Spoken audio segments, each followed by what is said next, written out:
7 minus 1 gives us 6.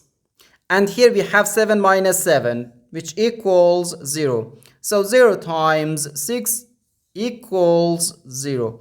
But this answer is not correct, because according to the order of operations, which is PEMDAS,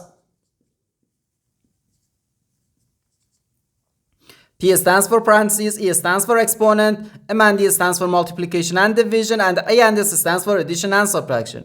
First we have to do parentheses, then exponent, then multiplication or division, and finally addition or subtraction. Remember that multiplication and division have equal priority and we have to work from left to right. And the same applies to addition and subtraction. In this expression, we have one subtraction, one multiplication, and one parenthesis. Inside this parenthesis, we have one subtraction. Here we have a multiplication, because in mathematics when a number is placed next to parentheses, it means multiplication, and we usually don't write the multiplication sign for brevity. Okay, so according to the PEMDAS, first we have to do this parentheses, then this multiplication, and finally this subtraction. If we do this subtraction before this multiplication, it is wrong.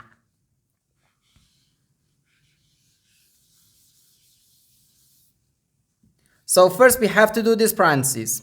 Inside this parentheses, we have 7 minus 1, which equals 6. So we have 7 minus 7, then times 6. Now, in this expression, we have one subtraction and one multiplication.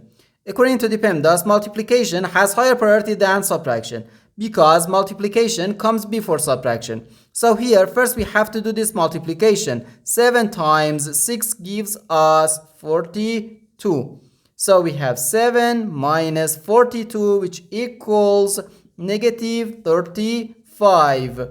And this is our final answer to this problem. The correct answer is negative 35.